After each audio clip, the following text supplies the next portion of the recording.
오늘 우리에게 주신 하나님의 말씀입니다. 열왕기상 1장 1절에서 10절 말씀입니다.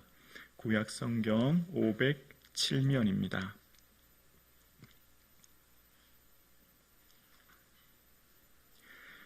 하나님의 말씀입니다. 함께 고백드리겠습니다. 다윗 왕이 나이가 많아 늙으니 이불을 덮어도 따뜻하지 아니한지라. 그의 시종들이 왕께 아뢰되 우리 주 왕을 위하여 젊은 처녀 하나를 구하여 그로 왕을 받들어 모시게 하고 왕의 품에 누워 우리 주 왕으로 따뜻하시게 하리이다 하고 이스라엘 사방 영토 내에 아름다운 처녀를 구하던 중 수넴 여자 아비삭을 얻어 왕께 데려왔으니 이 처녀는 심히 아름다워 그가 왕을 받들어 시중 들었으나 왕이 잠자리는 같이 하지 아니하였더라. 그때에 핫깃의 아들 아도니아가 스스로 높여서 이르기를 내가 왕이 되리라 하고 자기를 위하여 병거와 기병과 호위병 50명을 준비하니 그는 압살롬 다음에 태어난 자요 용모가 심히 준수한 자라. 그의 아버지가 내가 어찌하여 그리하였느냐고 하는 말로 한 번도 그를 섭섭하게 한 일이 없었더라. 아도니아가 수르야의 아들 요압과 제사장 아비아달과 모의하니 그들이 따르고 도우나 제사장 사돗과 여호야다의 아들 분하야와 선지자 나단과 시므이와 레이와 다윗의 용사들은 아도니아와 같이 하지 아니하였더라. 아도니아가 에느로겔 근방 소헬렛 바위 곁에서 양과 소와 살찐 송아지를 잡고 왕자 곧 자기의 모든 동생과 왕의 신하된 유다 모든 사람들을 다 청하였으나 선지자 나단과 분하야와 용사들과 자기 동생 솔로몬은 청하지 아니하였더라. 아멘. 4월의 첫날입니다. 하나님께서 허락하신 이 봄, 우리의 믿음이 새로워지는 은혜가 있기를 주님의 이름으로 축복합니다. 예수님 많이 사랑하는 4월 되시기를 주님의 이름으로 축복합니다. 아멘. 열왕에 대한 이야기, 이스라엘 남북 왕들은 39명입니다. 약 40명의 왕들에 대한 이야기를 논하기 전에 오늘 본문은 다윗의 마지막 생을 기록합니다. 그러니까 다윗의 늙어감, 다윗의 임종을 기록하며 열왕기의 첫 시작을 하고 있는 것을 보게 됩니다. 오늘 본문 1절을 이렇게 시작하고 있죠. 다윗 왕이 나이가 많아 늙으니 라고 표현합니다. 우리는 다윗 왕을 늘 소년 혹은 골리앗과의 싸웠던 젊은 청년 다윗만 기억하지만 이제 그 다윗의 노년을 오늘 본문은 기록합니다.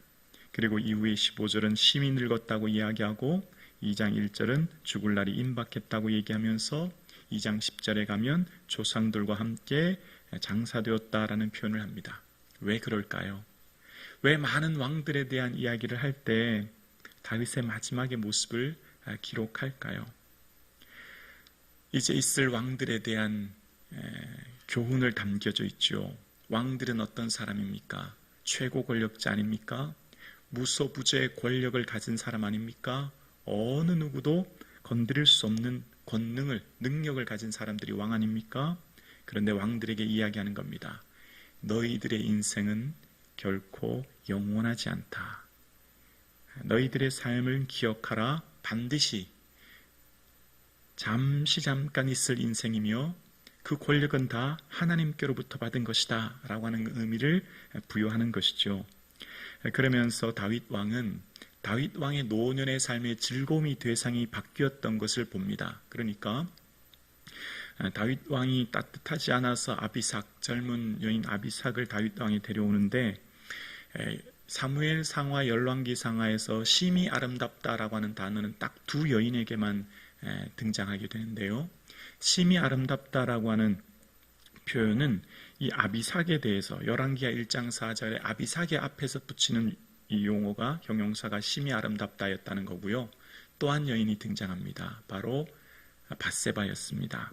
밧세바를 형의 한 한 여인이 목욕하는데 심히 아름다워 보이는지라 라고 하는 이야기죠. 그러니까 밧세바를 향해 했던 말을 오늘 아비삭에게 하고 있습니다. 이 표현은 어쩌면 좀 의도된 것인 것을 봅니다. 과거 밧세바를 통해 잘못과 실수를 했던 다윗의 삶에 이제 노년의 삶의 모습은 뭘 향해 나가고 있는가를 보여주는데요. 2장에 왕의 품에 누워라고 하는 눕다라는 이 샤카브라는 단어는 성관계를 맺다라는 뜻이에요. 이후에 4절에 보면 잠자리를 같이 안 했다라는 표현이 등장하죠. 그러니까 다윗 왕의 노년의 즐거움의 대상은 하나님이셨음을 이야기하는 거예요.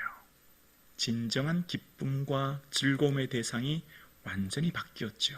다윗의 말년의 노년에 내 삶의 진정한 기쁨과 즐거움은 오직 하나님이십니다 라고 하는 것을 본문은 우리에게 보여주고 있습니다. 그러면서 이 본문 이어서 이야기하는데 이제 왕들에 대해서 이야기하기를 왕은 하나님이 세운다는 겁니다. 왕은 스스로 될 수 있는 게 아니에요. 오늘 본문에 5절에 보면 내가 왕이 되리라, 학기스의 아들 아도니아가 그런 말을 하죠. 내가 왕이 되리라. 구약에 나타나는 세 직종, 그러니까 왕, 선지자, 제사장은 다 기름을 붓습니다. 그러니까 기름을 부었다는 것은 하나님이 세운다는 것인데 그 사람들은 스스로 하는 것이 아니라 하나님의 부르심입니다. 그래서 앞전에 사울도 다윗도 다 사무엘이 가서 하나님의 부르심의 말씀에 순종한 사무엘이 가서 기름 부었던 거죠. 그러니까 왕과 제사장과 선지자는 하나님이 세우시는 사람들이에요. 그런데 오늘 본문 아도니아는 어떡합니까? 자신이 용모가 심히 아름답습니다. 능력이 있어요. 그러니까 많은 군사들을 준비합니다. 마치 자신의 모든 능력만 있으면 하나님께 쓰임받을 수 있고 왕이 될 수 있다고 착각하는 거죠. 그렇지 않습니다. 왕은 하나님이 세우시는 겁니다. 여러분, 우리는 다 누굴까요? 왕 같은 하나님의 제사장이에요. 우리는 하나님이 부르신 자들입니다. 하나님이 저와 여러분을 믿음의 사람으로 부르셨고 오늘도 주를 위해 살아가는 거예요. 여기서 아주 중요한 한 가지의 가르침이 있습니다. 내가 선택했느냐 하나님의 부르심이냐가 우리의 삶에 참 중요합니다. 모든 일을 할 때 그렇습니다. 지금 내가 살아가는 모든 삶, 내가 선택하고 결정해서 이 길을 가려가는가, 내가 주를 향해 봉사하는가, 내가 오늘도 살아가는가와 하나님이 나를 부르셨고 하나님 부르신 자리에서 내가 보내서 그 일을 하고 있느냐는 하늘과 땅 차이라는 거예요. 내가 선택했으면 어떻게 해요? 내 소견에 옳은 대로 하면 돼요. 내 좋을 때 하고 내 싫을 때 안 하면 됩니다. 모든 선택은 나에게 달려있죠. 그러나 하나님이 나를 부르셨다고 하면 달라지는 거예요. 하나님이 나를 부르셨으니 하나님의 뜻에 따라 내가 어렵고 힘들지만 순종해야 되고 또 힘든 그 길 때로는 포기하고 싶지만 주님 말씀하실 때까지 인내하고 견디는 거죠. 이 선택이 얼마나 중요한지 몰라요. 나의 선택인가 하나님의 부르신가는 엄청난 차이를 냅니다. 너희는 누구라고요? 왕 같은 하나님의 제사장이에요. 우리는 하나님의 부르신 자들이에요. 우리는 하나님의 선택된 자들입니다. 언제요? 창세전에요. 그래서 내가 지금 걸어가는 길, 내가 걸어가는 삶의 모든 일들은 나의 선택이 아닌 언제나 하나님의 뜻을 물어야 되는 거예요. 하나님 어떻게 할까요? 하나님 어떻게 하는 게 주님 기뻐하시는 일입니까? 늘 묻고 선택하는 거죠. 그래서 오늘 예배 드리시는 저와 여러분의 모든 삶의 선택과 결정에 주님의 뜻을 묻고 주님 기뻐하는 선택이 있기를 주님의 이름으로 축원합니다. 그렇습니다. 내가 이룬 것인가 주님으로부터 받은 것인가가 얼마나 큰 차이인지 몰라요. 우리는 내가 이룬 게 아니에요. 내가 이룬 인생이 아니라 주님으로부터 받은 인생이죠. 모든 것은 다 주님께로부터 받았습니다. 내가 이뤘으면 내 뜻대로 쓸 수 있지만 주님께로부터 받았으면 주 뜻대로 써야 되는 거죠. 우리 인생의 모든 삶은 주님께서 주셨고 주님의 부르심 안에 사는 자임을 기억하며 살아갈 수 있기를 주님의 이름으로 축원합니다. 인생의 참된 행복은 내 곁에 좋은 자가 있다는 거예요. 힘들고 어려웠을 땐 위로하지만 잘못했을 땐 어떡하죠? 책망하는 겁니다. 그게 좋은 자죠. 우리 인생의 행복은, 우리 인생의 불행은 내 인생에 좋은 자가 없다는 거예요. 오늘 현대 사회는요, 타인에 대한 책망을 하지 않는 시대입니다. 여러분, 모든 사람들은요, 관계가 중요한데 듣기 싫은 말 하면 싫어하니까 별로 안 좋은 말 하려고 하지 않습니다. 목사는 저는 두 종류의 목사가 있다고 생각합니다. 사장과 같은 목사와 아버지와 같은 목사가 있다 생각합니다. 기업을 경영하여 이윤을 추구하며 이윤을 극대화하기 위해 기업을 경영합니다. 사장과 같은 목사는 어떤 목사입니까? 성도의 숫자가 최고의 목적입니다. 많은 성도를 모으는 것이 목회의 최고 관심입니다. 그럼 어떻게 될까요? 성도들을 향해 책망의 말을 할 수 없습니다. 듣기 싫은 말을 하지 않습니다. 그러나 아버지와 같은 목사는 어떤 목사일까요? 자녀들의 올바른 인성을 갖게 하기 위해, 자녀들의 올바른 길을 가게 하기 위해 때로는 책망을 하는 거죠. 듣기 싫은 말도 하는 겁니다. 성경은 우리에게 뭘 말합니까? 모든 성경은 하나님의 감동으로 된 것으로 첫째, 교훈과 둘째 뭘까요? 책망입니다. 세 번째가 바르게 함입니다. 이게 바르게 하다는 것은 교정하다는 겁니다. 잘못된 길로 갔을 때 바른 길로 갈 수 있도록, 굽어진 길로 갔을 때 올바른 길로 갈 수 있도록 하는 게 바르게 함이죠. 목사는 성도들을 책망하는 일입니다. 바르게 하는 일이에요. 이것이 하나님 기뻐하는 일입니다. 이것이 성경이 우리에게 말하는 거죠. 성경은 우리에게 끊임없이 돌이키게 하고 회개하게 하고 우리의 길을 올바른 길로 가게 하는 게 성경이 우리에게 말씀하시는 것이죠. 친구의 아픈 책망은 충직으로 말미암는 것이나 원수의 잦은 입맞춤은 거짓에서 난 것이니라 라고 잠언 27장 6절은 말합니다. 우리에게 때로는 아프게 책망하는 것이, 그것이 내 삶을 바르게 하는 충직에서 나는 말인 것을 기억해야 되는 것이죠. 내게 늘 듣기 좋은 말만 한다고 그 사람이 늘 좋은 사람만은 아닌 거예요. 여러분, 강단에서 설교를 들을 때 늘 위로만 들으려고 하시면 안 됩니다.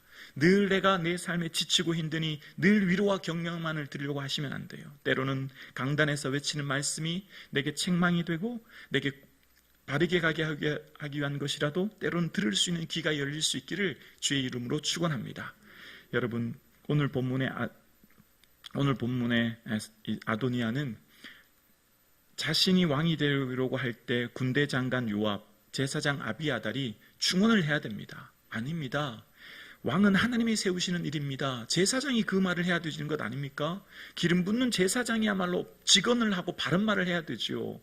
왕은 스스로 될 수 없습니다. 왕은 하나님이 세우는 일입니다. 라고 아비아달이 그 말을 해야 되고, 수리아의 아들 요압도 군대 장관으로, 지금 다윗 왕의 군대 장관으로 있는 그가 그렇게 아도니아를 돕는 일이 아니라 충원을 해야 되지만 다 어떻게 할까요?